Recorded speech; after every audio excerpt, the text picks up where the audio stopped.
So I have, for the past couple of days, been working on a long-form scripted video about the ways that we consume Black women's pain and suffering. And we do it all kinds of ways. We do it through memes, we do it through television and film, we do it through music. And why that is so pleasurable, or why that is so enjoyable for so many of us. And I talked about this over on my personal Instagram, and people have complicated my thinking around it. But there's definitely a conversation that we need to have about how Black women's pain and suffering is so easily made into a joke. We saw it with Megan Thee Stallion.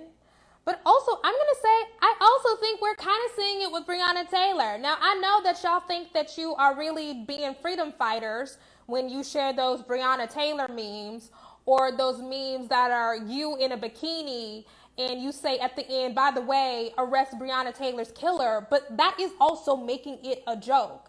But I was also like going back, right? Because social media changes the way that we joke about Black women's pain, but it's certainly not new. When I was sitting down to work through the script, I also thought about like Eat the Cake anime. If you've ever seen What's Love Got to Do with It, you know that most of that movie is about Tina Turner being horrifically abused. But somehow there's a little clip from that movie where Ike is basically trying to force her to eat, right? It's him being abusive at a restaurant. Come on, Emma. I want to take. Come on, just a piece. Come on, Ike. What's the matter, baby? You high. You embarrassing. Oh, come on now. Open your mouth. See that white man asked her to open the mouth. She sing all goddamn day long. I asked, you ain't gonna say nothing now. Come on now, I'm asking you nice now. And I'm saying no nice. You know Ike, you come want some of on. this cake. Come on, eat some cake. Eat some cake, yeah. And Eat the Cake anime became, that's like a meme before memes, right? Like a funny thing that we say. And I'm like, do we just forget that this lady like is being beaten and sexually assaulted by her husband? And Jay-Z even said it in Drunken Love. Or by Felicia, if you saw the NWA movie, you see the origins of By Felicia, which is basically these horribly misogynistic men humiliating this girl. Bye, Felicia. And that's just like a funny thing that we say. Like, it's so funny. Like, you humiliated this woman. Why do we think that it is enjoyable or okay to laugh at the humiliation or the pain or the violence inflicted against Black women in ways that we just do not do to other people? I just thought that we could have a conversation about that here, about how dehumanizing that is to Black women, about how it affects how we view ourselves, how it affects our relationships to Black men. The influence of white supremacy and the white gaze on how funny it is to humiliate a Black woman. I'm even thinking about, y'all remember a couple of weeks back where, and like the thing is, and like, everybody says I hate Black men or whatever, but like, let's be honest about it. It is often Black men filming these things and making memes out of it and making it go viral. Like, remember the girl, the Black woman who got dumped in a trash can, who was thrown into a dumpster? Like, somebody recorded that and they thought that it was funny. You know what I'm saying? Or, sorry, I have so many. I just have cataloged this in my mind. Or I have seen on Twitter a number of videos of Black men dragging Black women into pools. And the Black women are like clawing and saying, no, like stop, right? And it's being recorded and people think that shit is funny. Why is that shit funny? Black men aren't here for Black women, and it's sad. I'm trying to be more nuanced in my analysis, but what I will say is that Black men might think that they are here for Black women. They might think that they love Black women or whatever, but they have no problem delighting in our humiliation. They have no problem delighting in our pain. And I am continually disgusted by the number of people who still fuck with 50 Cent. I'm like, this man never misses an opportunity to humiliate a black woman, to shit on a black woman. He didn't even restrain himself with regard to Naturi Naughton, who is on the show that is making him money. I'm like, if you can't even find it in your heart to respect a woman on your show, okay, who helps you improve your visibility and helps fortify your brand, then you really not fucking with black women. But people still fuck with and like support 50 Cent and share his memes and talk about how funny he is. I'm like, is it just me? Or even, I mean, if we're really gonna be real about it, I did not recently watch the Verses with Snoop and DMX. I like a lot of Snoop songs. I like a lot of DMX songs, but I'm cool on supporting Snoop. Recently somebody DM'd me on this account about how Snoop posted a meme of a black woman, basically a meme about how ugly this woman was without makeup on. And I'm like, are y'all kidding me? Do we really? And the thing is, it's not just black men supporting these people. It's also black women who think that shit is funny. I'm like, okay, we can talk about how degraded we are, how unprotected we are, how whatever we are, but we are still not hesitating to support these men who obviously have a deep-seated hatred of black women. And it does not make me feel better that you post nasty memes about the degradation and humiliation of black women on Tuesday, and then Wednesday you talk about, oh, I love my wife, or, you know, you need a black, and I'm like, no, that's lip service. It's lip service. Or I'm gonna go through all the points in this video that I'm gonna make, but it's like, or the Talib Kweli shit, right? It's like, I don't know if you're on Twitter, but Talib Kweli spent a good 2 weeks, right, harassing black women. And he started harassing a black woman because she noted that a lot of black men are colorists in their dating choices. That's what started it. He spent a good 2 weeks harassing these people. And I'm like, a lot of famous people, a lot of people with big platforms follow Talib, okay? Why have we not seen nobody say, hey, what are you doing? Publicly defend these women that he is harassing. Why not? So if you love black women, then you need to do it when black women are actually in need of your support. What is going on here? That is what AOC was trying to say. Having a wife and kids doesn't make you a decent man. Yeah, having a wife and kids doesn't mean that you even care about women, you know? And the thing about AOC is, obviously, she's a light-skinned Latina woman, right? And I appreciate her for taking the public stand that she took, but she still embodies a kind of, she has a look that people are more likely to feel sorry for her, right? She's thin, she's attractive, right? She is, again, light-skinned, straight hair, and all of that, right? All of those kinds of privileges.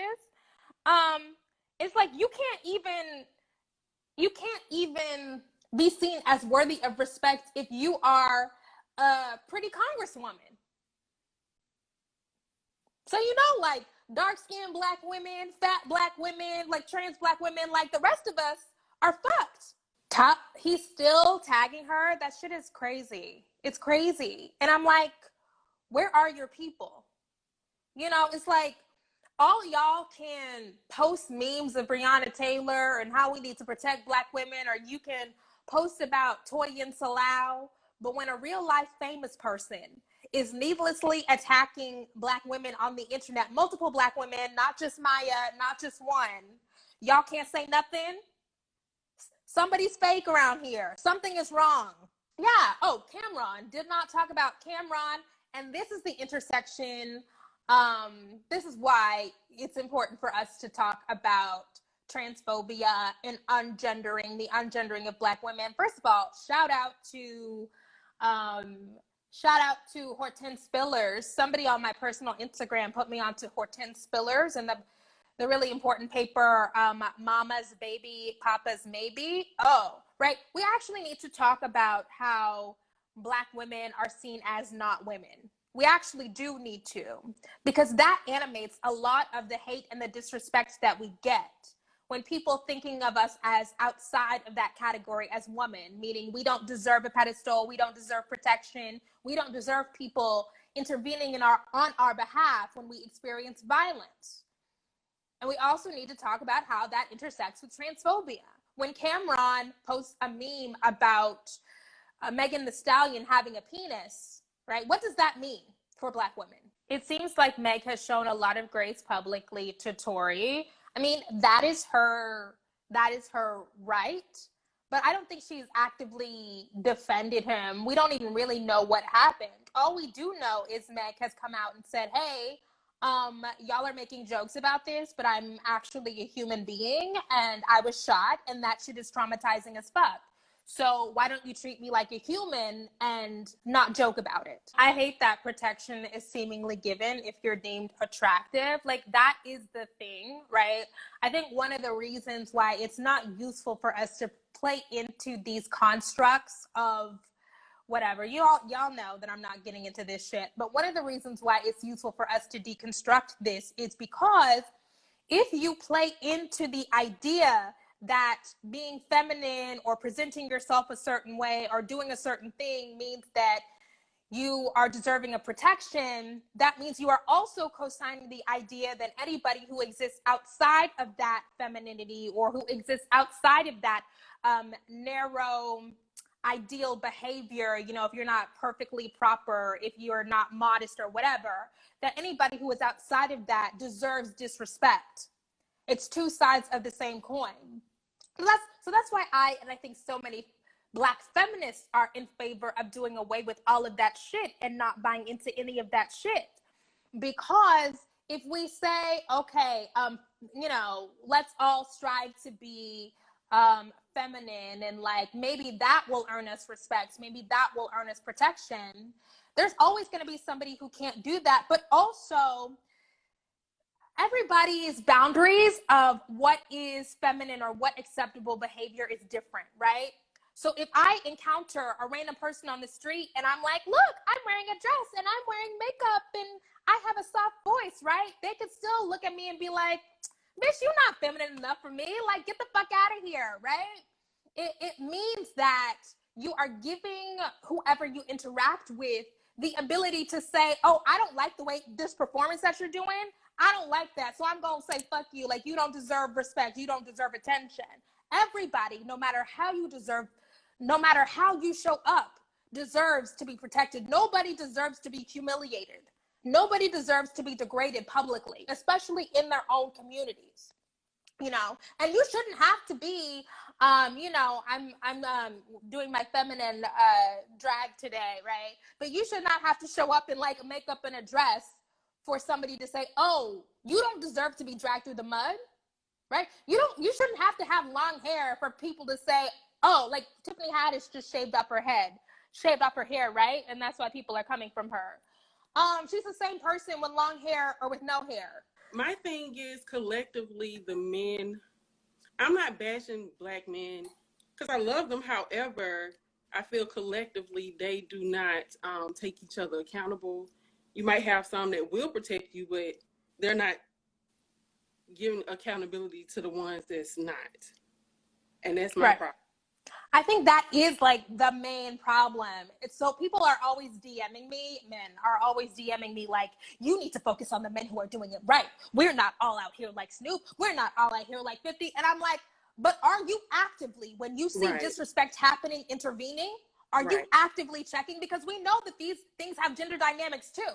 If I go under Snoop's post and say, this is fucked up, you know you're fucked up. If I go under 50 Cent's post and say, this is so fucked up, you fucking sexist, I'm bitter, and I'm the angry feminist. And they be ganging up, they gang up on you, and it's like, where are you, men? Who's out here, who's going to have my back? So I think that is the problem. Well, one of the problems. Like, communal accountability. Are you being accountable to us by checking your fellow Black men? Right. That's why we don't fuck with y'all. Thank you. Have a good day. Hi. So I feel like this is first of all, shout out to all the women with like bald head. We were just talking about Tiffany Haddish.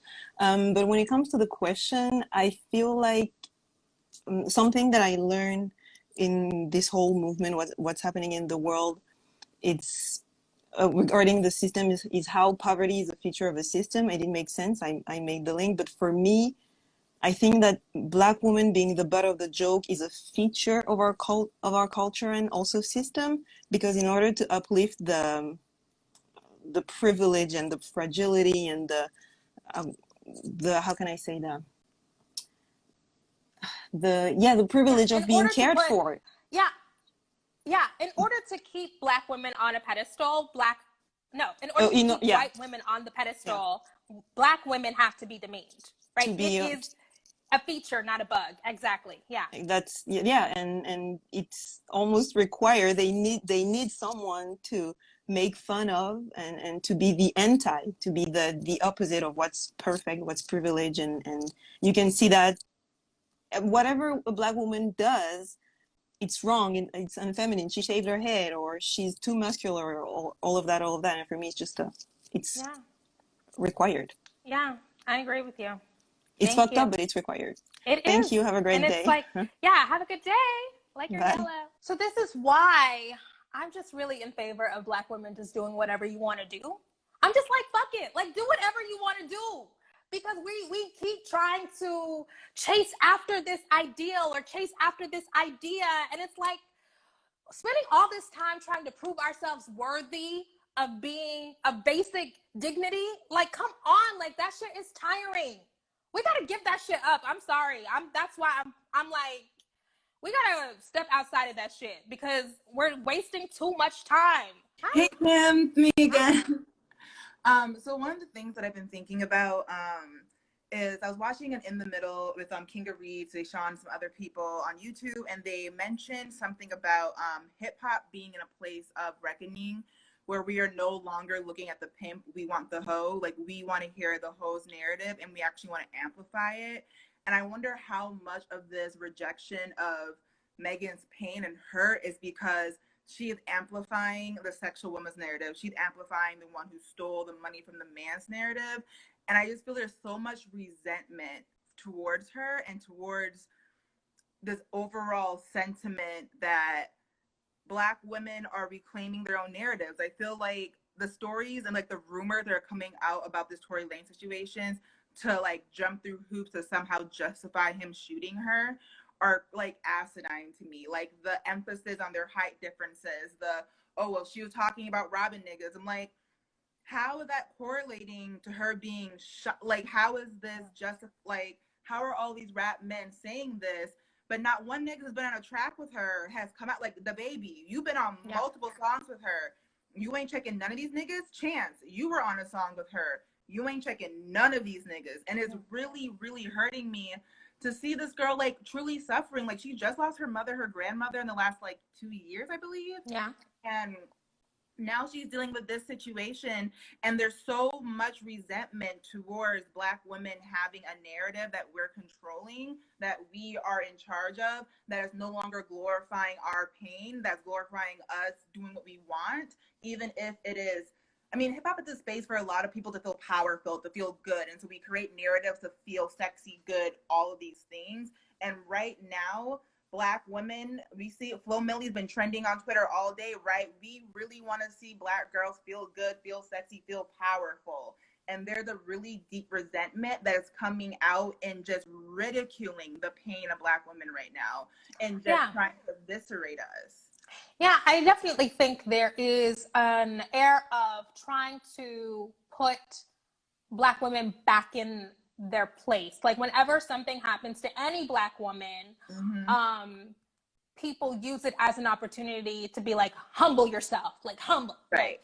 And I think with Meg, it's so interesting because it's like, where did the bad negative sentiment come from? Like, she's never been problematic.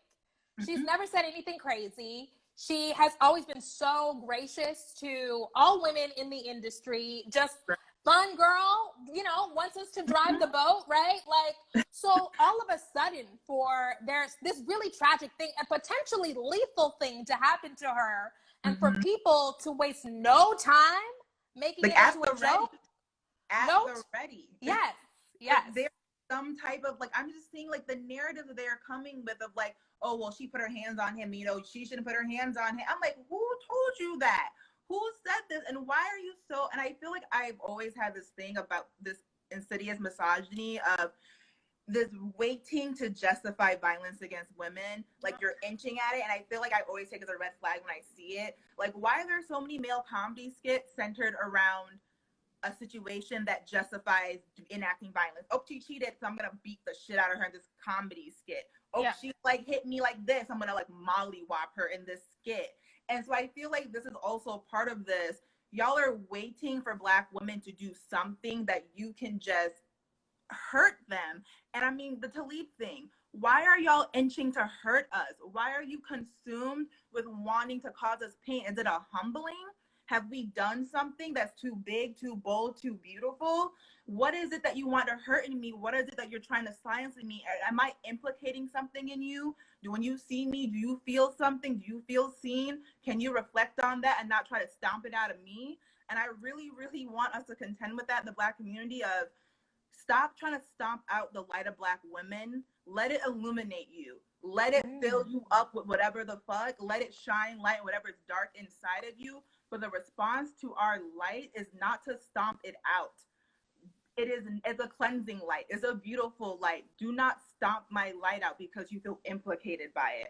I am so sick of seeing these young Black girls having people just waiting to try and stomp on their light. I want to see Black girls win. I want to see them happy. And I don't want their light to go out. And I'm sorry, that's just like. No, that was amazing. Bars, so many bars in this. And I think that, as a grown person, no, really, you killed it. As a grown person, I can see what's happening, but I definitely worry about girls. I worry about younger women who are seeing all of this and internalizing it and just seeing how people are excited. People are excited to shit on you. Like, people are excited to make light of your pain. Like, there's a real, I use the word pleasure intentionally because there's like, people are getting dopamine hits from this. And that shit is scary.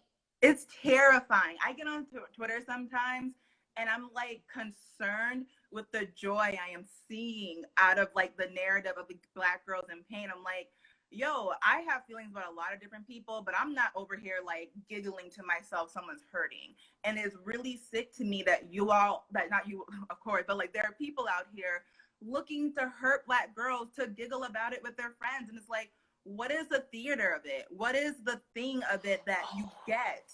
Yes. What is it that like the witnessing of like, because not even like you see it interact. A lot of these Black girls aren't fighting back publicly, right? They're just taking the hits.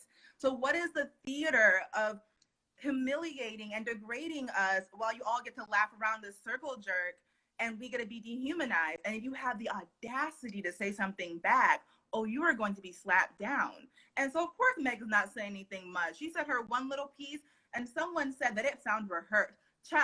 What I'm not going to do is have you equate the sexual Black woman situating her pain in the larger context of Black women as rehearsed. No, she actually does have the intellect to equate her context in the larger conversation. And her being a sexual Black woman does not take away from that. She is capable. But that's also about people questioning her intelligence. And I'm like, this girl built her own career. Like, like she's a smart woman. Very like street smart. Like I said, like she moves very intentionally. And it's like, it's so painful because I don't want to see Black girls hurt. And like, I'm so happy to see when I hear Flo Milli on a track, I'm like, yes, I want to hear you happy, girl. I want to hear you so like in your bag. And it hurts me that my response to that is absolute joy. I feel seen. I feel like lovely. And your response to that joy is anger and you want to take it out. And I don't know if I want to get to the root of it because it scares me, to be honest. But I really want to start contending with it. What is it in Black women that y'all are trying to stomp out? What is it? Gosh, Halima, you're doing it. You're doing so much good work right here. So there's two things. Like, one is the part about theater. The spectacle also plays a part. And that's why there's something particular about the way that social media encourages people to participate in this stuff. Yes. Because there's a pleasurable thing, but also there's pleasure in you making the joke and then everybody coming in, yeah, good one, let me share this meme, right? Like, it's being reinforced because you can get clout off of it, you get likes, retweets, shares, you can feel powerful in your little social media sphere by participating in this spectacle. But like Meg said, this is a real person with real pain. It needs to be more than just fodder for you to get some social media clout. Right. She's a person. Black girls are person and people. And I'm really afraid that we're doing this thing with Black women where we are deifying us in a way that allows them to no longer have to deal with the actual tangible Black women. Like, oh, Black women, they have all the answers. Black women are so strong. It's like, once you do that to us, you don't have to deal with the real Black women in your life who may be strong but have an attitude that you really don't generally like, but you have to still treat as a full human being. And I think that a lot of people, we're just contending with the fact that Black women, trans Black women, non-binary femmes, masculine, non-masculine Black women, all of this non-male Black bodies are demanding a form of humanity that is requiring people to contend with the fact that they have been denying it. And we're seeing the pushback, but I just want to say I love the space you're doing because this lets us know that, you know what, we're still here and you're not going to stomp out our light. We're still in the strong as fuck, beautiful as fuck, vulnerable as fuck, wanting to cry because I'm seeing Megan being bullied by men in their 40s who have nothing to, girl. Yeah. Thank you, Halima. You killed this. Send me a DM after this. Thank you. You know, what I also wanted to say was something that Halima touched on. It's like we're in this like cultural thing where the I love Black women stuff and I love Black girls and support Black, it's so performative. It's so like fake. It's just fake, right? I always have felt that it's just fake. And it just seems like people are very willing to use Black women and the stuff that they make. Like, people are willing to engage with Meg's music and engage with, you know, her sexiness and her body as long as it's giving them pleasure, like as long as it's doing something, like they're willing to support, they're willing to uplift it. But that's not actually rooted in respecting her or appreciating her. It's rooted in what she is doing for them. Right. And so that's why it's so easy to turn on Meg on a dime, right? It's so easy to make her real life trauma. And by the way, we haven't even gotten on this live, this potentially being a domestic violence situation and how often Black women find themselves in similar, potentially lethal domestic violence situations, but nobody wants to have that conversation. But it's so easy to turn on Meg because you are not engaging with her as a full person, as a full human, as a person who actually has this incredible talent. Right. So what you can take from her and strip from her in this moment is the spectacle of her pain. Like, people are feeding off of that. Hello. First of all, I want to thank you for having this platform. I've been following you for a long time, and I've been very upset about the things that's going on. Not just with the racial discourse that we're going through, but the misogyny and the patriarchy that's happening. I think one of the main things that the problem is, unfortunately, is that ever since the breakdown of the Black family, women, us Black women, we have stepped up. And at this point, it is my belief that that the men in our community are outnumbered, they're outeducated, and they're outworked. And they are upset. And they're not just upset about that. Of course, men traditionally have been taught to despise women. So now we have the nerve to figure out how we're going to step up. I mean, recently, you know, a girlfriend of mine had a guy come over and say, oh, so he's looking at her house, her car, you don't need a man. Well, no, no.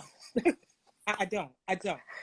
But more importantly, what do I tell my kid? What do I tell my family at the point where a man has never come to rescue me and to save me? So now I'm homeless, right? Is that the situation? Is that, and my opinion about the Black Lives Matter movement, it was founded by 3 LGBT women. Mm-hmm. Can you imagine what would happen if women, Black women, decided to drop out of this fight and just say, you know what? We're done here. We're tired, and we're going to go ahead and refocus this. We're going to reshift the focus on something else. Maybe LGBTQ, maybe just women, maybe Black women, maybe Black LGBTQ women, whatever. The level of anger that's already in place now would just, skyrocket, galactical, if Black men understood that without us, who's going to pick up what we're putting down? Who's going to do it? Yeah, I think Who's going to do it? so. I agree. Wouldn't be They a are movement, very right? angry Like, with us. yeah, like Very angry. yeah, I think there would be no movement, but I think this is so difficult because of the different ways that Black men and Black women approach the idea of community. So Correct. when Black women, and we've gone over this in these conversations before, but it's like when Black women are thinking of community, the reason why we have no problem marching for Black men, I don't march, by the way, so I'm not talking about me. My girlfriend just let me know that we're going to go ahead and stop doing that as well, and I totally agree with it. We have to. It's just kind of like, you know what? I can't, and I won't, and I shouldn't have. I shan't. Yes, it's just not for me. Sorry. It's not conducive to what I'm really trying to get accomplished or how I feel about their contribution. There are men that contribute, but like you were saying, men don't see the value in friendship with women. Yeah. It's what they can get out of us. You know, Well, what we Black need to be women, doing. yeah, Black women, when they are marching on behalf of Black men, they're doing it because they see Black men as an extension of themselves. Correct. And that's not mirrored back to us in any way. Like the whole the situation with Meg and Tory, okay, so they're sleeping together. So basically, I saw a podcast where the man is like, she was disrespecting. Apparently he was flirting with Kylie. Fine. So Meg felt disrespected. And he went on and on about the level of disrespect. I mean, she was dragging him. She was like basically to justify the shooting as far as I'm concerned. And so in my mind, I'm thinking, let me get this straight. Meg felt disrespected. So she started talking cash shit. And because he felt disrespected, he shoots her. The end. Right. You see what I'm saying? That's how that's supposed to work. So it's like, how does that work when Meg felt disrespected first? Was that the point where she was supposed to pull out her gun and shoot him because she felt disrespected? Yes, that's the other thing about. You know what I mean? Like, how does this respect thing work? Am I to understand and accept that I don't get respect? You have a place. And I will always rebel against these ideas. Always. Yes. You know what I mean? I do everything for myself. I love the Black man. You know what I mean? I'm straight. I'm always like, oh, disclaimer, I'm straight. But right now, these ends, they working me. They working me. And they're just very disappointing at this point. And what they need to understand is, much like racism, we're not going backwards. Okay? Gone are the days where, you know, my father will have a mule and a sack of carrots to trade me in. We're not doing that. We're not doing that. We out here working. We out here in school. Where were you guys when I was in school? Where were you guys when I got my graduate degree 12 years later? So guess what? When all this civil unrest, when we get to the other side of it, and my kid is able to benefit from whatever we weren't able to see in our generation, but where she benefits, where are the Black men going to be then? Because we're not teaching them traditional roles. We're teaching them how to do their own thing. My daughter will not learn to take care of a man. She's going to learn to take care of herself. You know what I mean? And then if a man comes in, hypergamy is fine if that's going to be the case. In other words, and it's you know what I mean? It's just kind of like, in other words, I bought my house. I have my car. You can't dangle that like a carrot in front of me. Stop it, please. You can't dangle that like a carrot in front of me. I've already had these things. Right. So now you have to like me. Do you like me? You have to actually take the time and try to like me, because there's nothing you can do to change the fact that I've already established these things for myself. Yes. Oh my God. Whew, thank you so much. Also, send me a DM after this so that I can remember your @ name. Okay. Thank you so much. Have a good day. All right. Thank you. Hey, guys. Hi. And as it relates to the Megan Thee Stallion thing, right? There's two things happening, right? I think social media causes a kind of decline in empathy. Researcher Jacqueline Quinones, I don't know if you know her, wrote about this in her paper, where that emotional empathy and cognitive empathy gets to a decline when people participate in social media because they don't interact with the person behind the screen. And that, along with anonymity, creates a sense that you can say and do anything you want. Add that to the person being woman, add that to the person being Black, and you have a recipe for disaster in terms of how people are going to react to this out there on social media. And it's very fascinating to me. On one hand, obviously Black women's pain is something that we need to take seriously. And I was talking to another attorney and she is a Black woman, and she pointed out that Megan Thee Stallion had a live where she was talking about her mugshot. And in that live, she said her boyfriend had a baby on her, and she and him got into a fight, and the police came. And when the police came, they asked her if she, in fact, if she hit him, and she said no, right? And then she got pulled to prison because she was in jail, sorry, because she hit him, and it was a domestic violence kind of issue. And she was trying to hold it down for him. And it brought up one of these weird memories for me, not memories like my personal memories, but memories in terms of discussion, where the question again, how much can a Black woman take, right? How far are Black women willing to go in order to save the Black men? Because she literally put her body in jeopardy with that situation, not this one. And then this came up again, and there are people talking about she deserves it on social media. And for the life of me, I cannot understand why it is that we are calling women pick me, and maybe they are. I'm not going to call someone that. But I don't understand the lack of empathy on social media for people that we once upon a time loved. Did we love her, or did we love her performance for us, right? Did we love her? Did we care about her? Or did we care about her ability to entice us sexually, right? And even if she did that, does that negate us coming to her help? I don't completely agree with the sentiment that we need, not completely, I don't agree with it at all, that we need to be pitch perfect for us to be victims. Like, we can advocate for people who are not necessarily what we think the standard of morality should be, because you don't get to define morality for everyone else. So yeah. Yeah. Thank you. Yeah. Have a good day. You too. Hi. Hey, I mean, I was thinking about, I feel like a lot of men's responses to her, Megan specifically, and women in general, is that they sense and they see that women aren't waiting till 45 to decenter men in their lives, that they're doing it much earlier, I think. And I think that their responses are an attempt to like ascertain or recenter themselves back in the lives of women, of Black women. And I think, Ooh, that's interesting.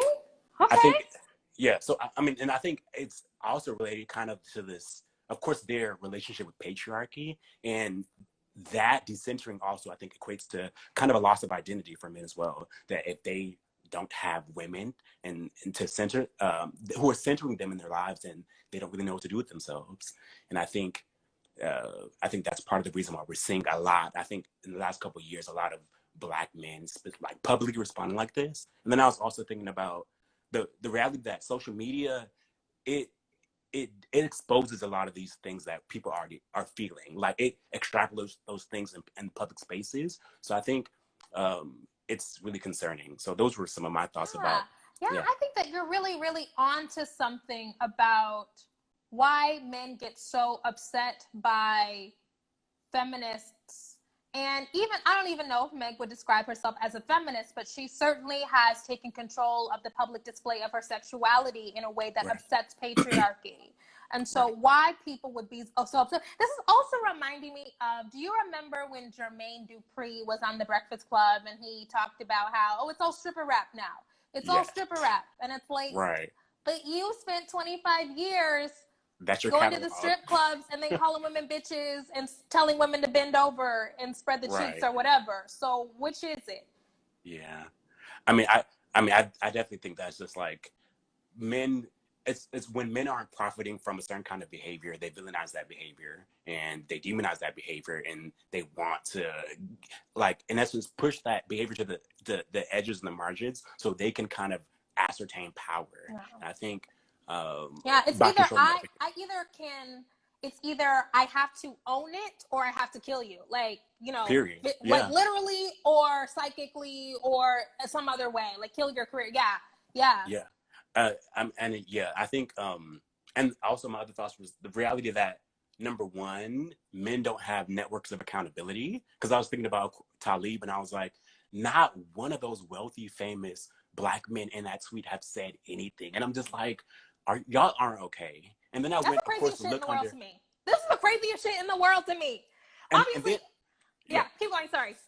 And then my really concern after that was I went to look at his comments on the post because he started translating or showing half of the story on Instagram. I'm like, wow, even beyond the wealthy, famous Black men who haven't said shit, I'm like, there are hundreds of Black men who are basically supporting his behavior and his harassment of this Black woman who is half of his age. And I was like, even if the wealthy Black men ain't saying shit, I'm like, the fact that these regular everyday men who are working in regular jobs and in spaces are supporting and perpetuating that behavior, I'm like, now that for me is concerning. And I was like, I think part of the reason I think why women uh, um, have tools to kind of create political education in women's spaces is that they're better at organizing.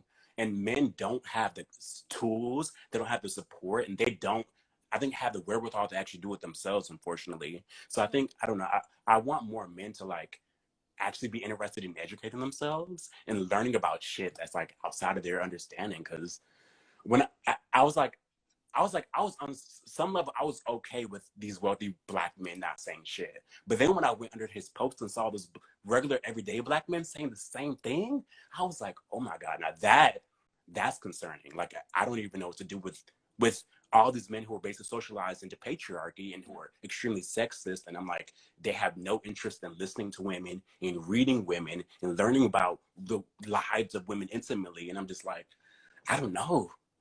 I don't know. Yeah, I'm with you. Thank you, Ugo. Have a good day. Thanks. You know, honestly, you know, it all comes back to the same shit. I feel like in every single live, we just be talking about the same shit because the same problems come up in every single situation. They just manifest themselves in different ways. But it's like, you know, the communal mindset versus the individualist mindset. And if you have an individualistic mindset, then you're not going to feel it necessary to engage in networks of accountability. You're not going to feel it necessary to engage in deep political education. Same shit, different day. Hi. Hi, Kim. How are you? I'm good. Good. I think one of the ways that this Black woman's pain becomes a joke that we don't often think about is the memification in arrests. Because, so for example, the three that come to mind are, I don't remember any of these people's names, right? But the first one is the woman who got famous for Ain't Nobody Got Time for That. That was police. That was violence. That she was having an interview. Do you know who I'm talking about? Ain't nobody got time for that. God, what was the context? It was an interview, and she was talking about, I don't remember what the exact altercation was, but she was telling the story of what happened, and she was like, ain't nobody got time for that. And then it became musical, it became a meme, so that's one example. But I'll give another example in case that doesn't resonate. There's the other guy who got famous for having someone break into his family's apartment, came into his sister's bedroom, and he got famous for hide your kids, hide your wife, right? But that was his sister was interfacing with a burglar in their home and was being assaulted, and he chased him out, right? And the third one was, I wrote it down, the woman who's the most recent, when she's being handcuffed, you're about to lose your job, right? She's singing, you're about to lose your job. All of these have become funny. They become memes. People are laughing, kiki, and having a good time. But these are all highly traumatizing, violent encounters with the law, with violence, with violations. That we as Black people are resilient. We have humor. And the way we talk, people can make fun of us, and it's very class-based, right? Like people are making fun of how people are making fun of these people's grammar or whatever, and then it becomes slang. But it's all coming out of really painful situations that we have to learn how to respond to, and our ancestors and our elders have had to build resilience over. And this is the way that we start making fun of. I get the value of levity. I get the value of but everything ain't funny, and it doesn't have to be. And this is how we start. I don't know the person who just spoke, but like that wall, that social media wall, that screen, it's like it dehumanizes. So it's like, oh, I can just make fun of you about to get arrested, or hide your kids, hide your wife, or ain't nobody got time for that, or there's so many memes that are made fun of these high situations, just how the way people are talking from what region of the country that they're from. So that is such a good point. There's also a really good point in there that we have not explored about the class stuff. I think even though Meg in particular is a rich person, I do think that people associate certain kind of class stuff onto her, project that onto her. yes, It's also about the performance, like the way that she shows up and the clothes that she wears and all of that. And this is why respectability politics is not working for us. But if she showed up in the world a different way, would our instinct be to immediately meme it? Probably not. no, because if Jay-Z had shot Beyonce, the Right. epitome of Black wealth and Black da-da-da, or Stedman had shot Oprah, Right. I mean, that would maybe have a different judgment around it, right? Because she's so wealthy and inaccessible, I think people would hate on her in a different way. But if we look at Beyonce, who are now, they're supposed to be like Black royalty, no, I don't think it would get the same memes, because although she kind of tips her hat at hood culture, she doesn't embody it in the way that Meg the Stallion does. And I think that's part of that class. It's the disposability of not only Black women, but the disposability of Black women in a certain class position. Yes.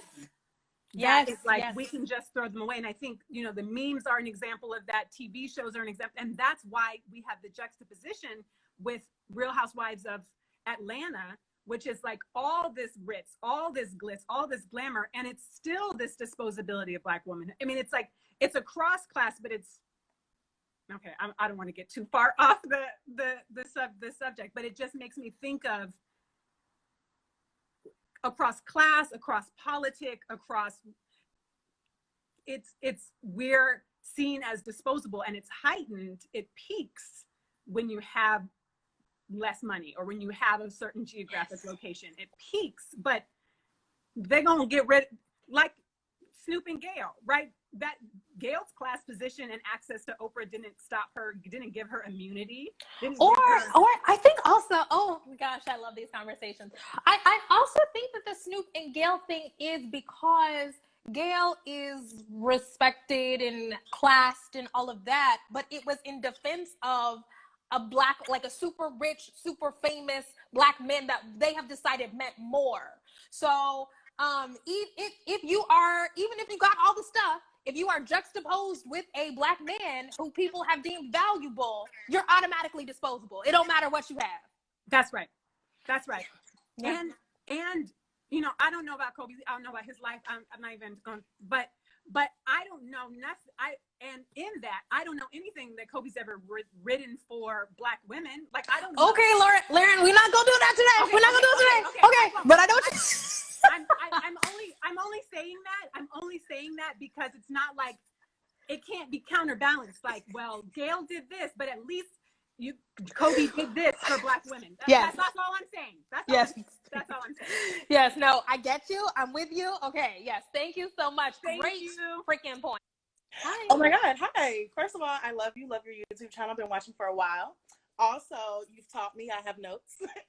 The first thing I wanted to say, I had two quick things, is that it honestly surprised me that people immediately jumped to Tory's side. I saw Megan as being the bigger celebrity, and I thought that in of itself would get people on her side.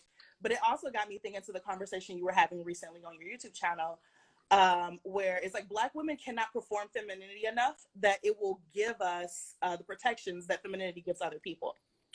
And then the other thing I wanted to speak on was a gentleman earlier was saying that Black men don't have the same kind of channels of accountability that Black women do.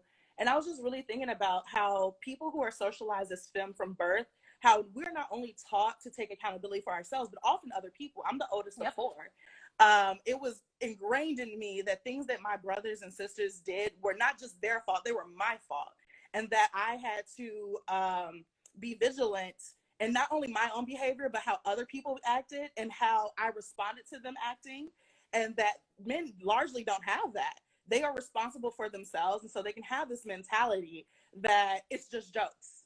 because I think it's funny, and that's okay because I'm only thinking that. And I know that in the back of my head, I wouldn't really shoot somebody. But like you said, we see this happen all the time. I listen to The Read. Like every 3 months, there's a new letter about somebody who's like, oh, my boyfriend tried to shoot me or shot at me or whatever. What do I do or whatever? And it is so normalized, specifically, I want to say, like, for Black women to just to experience violence, and that's it. Like, you experience violence, and that is just a part of your life. There is no after. There is no let's get you help or whatever. And I know that there's a conversation about, is she protecting Tory because she didn't talk to the police?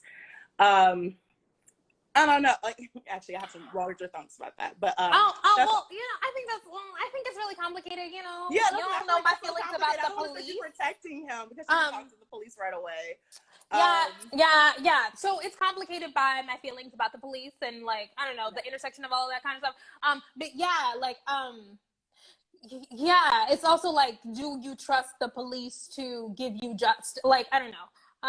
But what the fuck was I gonna say? I was gonna say something, I don't remember it now, but okay, I remember now. Okay. So I was just rereading Black Feminist Thought. I know Julesie's book club, everybody should go join it, was reading Black Feminist Thought, and that encouraged me to reread it. And I was thinking about how I'm not a mom, but I take great pride in being a mother figure to my aunts. And so many, to my nieces, I'm not. I take great pride in being an aunt. And so many of us develop our self-esteem and build our self-esteem up and build our identity around mothering and caretaking, even if you choose not to have kids like me. Yeah. Like, I realize how deep that shit is. And so we extend that caretaking ethic, that communal ethic to people who do not deserve it, right? And then in the process, we end up exposing ourselves needlessly to violence, right? Aiding and abetting violence, not only against ourselves, but against other Black women, against other people in our community. Yeah. Oh, thank you for having me. Thank you. You're pretty. Bye. Thank you. Hi. Hi. Kim, love your channel. So to get right back into the subject, I wanted to talk about Meg for a second. Okay. I do think that the basis of the issue is really a lack of inherent value, that people, like, they don't see the inherent value of Black women, essentially. And so you can't really empathize with someone like that if you don't view them as just a human being who is obviously going to be traumatized if they're shot. Yeah. And you can't put Megan in the angry Black woman category. She's always so jovial. She has all this energy. She's always hanging out with everybody. And in one moment that is, like, most people will never experience something like that, getting shot. She wasn't even allowed to say, hey, maybe don't joke about this because it's really hurtful and I'm traumatized. I'm still dealing with this, without people saying, like, this is an inconvenience to us. Oh, like, why are you people get shot every day. You got shot in the foot. You're gonna survive. It'll be okay. Yeah, humanity it's like, is an inconvenience to us. Yeah, that's interesting. Yeah, like, you're ruining our fun. Why can't we just laugh at this, at your pain and your trauma? You're getting it. Yeah. You know what I mean? And it's just like, it does not, and that's, like, no matter how we conduct ourselves, there's no amount of, because again, you can't put her in the category of, oh, she's always complaining. The way that people try to put, like, Tamar Braxton, like, oh, how can we empathize with her when she's not a good person, right? And yet she was still given the same lack of empathy. And I also I don't think it's something that you could be educated to have, because we understand, I think a lot of Black men are very well aware of how harmful the trope of the perfect victim is, because the second one of them faces any type of racialized violence, the body isn't even cold before they start digging up all types of criminal records and, oh, he got suspended in the 5th grade for fighting. Is that who y'all marching for? You know what I mean? It's not funny, and but it's that was not funny. even, You know, and it's like you can't even, it's not a political thing, because even like Bill Clinton, back when Hillary was running for president, he was like, oh, Black Lives Matter, you guys support the same people who cause so much harm in your communities. So it's not even just the Candace Owens or like the right wing. This is a general view. Society does not see the inherent worth in Black men's lives. Yeah. So when one of them are harmed, the first thing people do is, oh, how can we justify this? He wasn't a good person, so why is he getting all this support? And so they understand that and they combat it, but then they just don't afford the same empathy for Black women. That's why you have people saying like, oh, well, she called herself a savage. So Yeah. where's that savage energy? Yeah. You got shot. People get shot every day. You'll be fine. It was just in the foot. You won't die. So it's just like, you know, Yeah. There's a lot here. it's Yes. not something you can educate on. It's something, it's empathy. You either have it or you don't. Yeah. I agree with you. You know what I mean? And this also, in a sense, like, to the femininity conversation, like that's one of the main complaints people have about Black women is, oh, the attitude, you're too feminine, you're too masculine. But it's like, here you have this jolly, jovial, giggly Black woman who can't even say, I'm traumatized after I get shot, without y'all saying to toughen up and get over it. Let us have our jokes. Yeah. So what environment do we create for us to, you know, you hate the stereotype of the strong, independent, masculine Black woman, but do you create an environment for us to be vulnerable?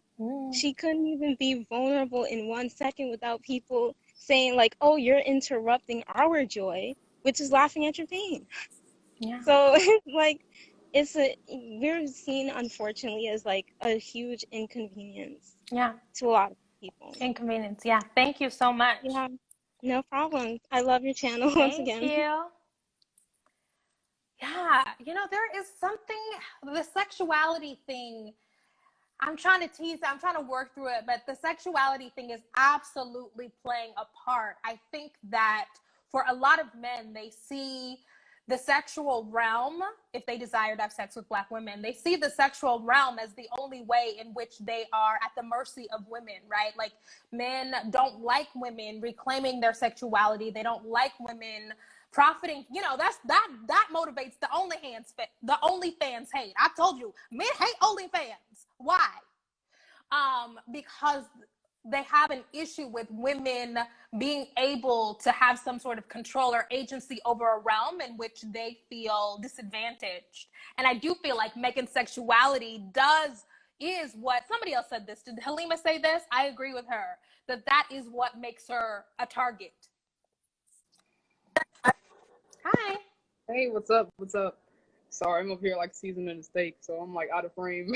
But I kind of just wanted to talk about how I want to dig deeper a little bit more into the concept of like men not accepting women like owning their sexuality, and how like that manifests in them not taking our pain seriously. And it kind of just reminded me of like the Young M.A situation with Kodak like a while back, and it was kind of the same thing. And it was just like, oh yeah, man is literally like harassing this woman on multiple occasions, a masculine of center woman at that, who is objectively not going to be open to his advances. And it's like, it was literally laughing stock for weeks. And it's just like, people, especially like when you add the sexuality intersection of it, and like lesbian women particularly being like forced into having sex with men to like, you know, prove that they're really not gay and all this shit. That's a very dangerous and violent history, especially with a man who has a record of sexual assault of people.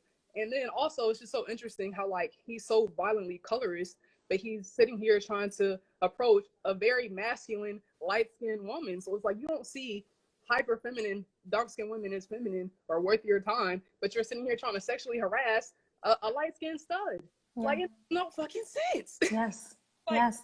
And it's like, in the same way, like, Young M.A owns her sexuality, but it's in a way that is not palatable to men and their gaze. Because it's like, even when men have this weird, like, oh, two women fantasy, when one of those women is masculine of center, it highly fucks up their fantasy, because it's like, oh, well, I don't want to be attracted to anything masculine because that could be read as gay, even if it's a woman possessing those qualities. So it's like, it's just so interesting to me how when women own their sexuality, even in a way that does serve men or in a way that serves women that love women, it's just like either way, they're like, well, if we can't own your pain and capitalize on it, just fucking shut up and don't react. And it's just like, what is Yeah. wrong with y'all? Like, Yeah. and You know what's so interesting too is, I don't know if this is it's connected, but it's not exactly. I think it's interesting the way that young MA shows up as a masculine of center woman, and she often reproduces that same kind of toxic masculinity because domination. Yep. People feel empowered by domination. Yep. And the model that we have for domination and power is so often presents in the way that men, hypermasculine men, show up and act, and young MA is recreating that stuff as she is the victim of that stuff. Yep. It's very, you know, we're all caught up in the circle of life. Yeah, it's a really good point. It's super interesting, and it's just like, it's also crazy because we see that even amongst female rappers who are not the most masculine. You know, like before it became a huge thing with female rappers like it is now, where there's a plethora of options. When it was just, you know, Nicki and Remy back in the day and Trina and all those people, there was still a very, okay, I'm going to show this hyper femme, sexually consumable image, but I'm going to rap with this bravado and this masculine machismo, you know, basically, because I know that's what's going to sell to the target market, while also selling this image that will get them hard at the same time. It's like, be one of the, but look like something I want to fuck. And it's just like, why are y'all like this? And it's just like, so many female rappers have talked about that, how like, if you don't speak on sex and shit, or if you don't pretty much adhere to like the hyper masculinity within rap, you're pretty much fucked. And it's like, either you assimilate and make it to those top, you know, selling records, or you know, have your baby mothers and your more, you know, niche type artists that don't really make it because they're not what the mainstream wants. And it's like, I would much rather. Okay, you cut out. I don't know. You've wandered into a space in your home where the internet is not good. God, there's so much here, you guys, but I have to go because I am hungry. There's so much here, but also like we could have a whole nother live, like deconstructing like the image of Megan Thee Stallion, because y'all know how I feel, or maybe you don't know how I feel about reclaiming sexuality by using images that were created by men. Anyways, I don't have time to do this. I have to go. Thank y'all so much for showing up. So sorry to the 6 people in the chat that I'm not going to be able to get to, the 6 callers. Sorry, I got to go. We've been doing this for an hour and a half. This will probably go up on YouTube. Definitely some clips are going to go up on the Instagram Live. I will talk to you later. Bye.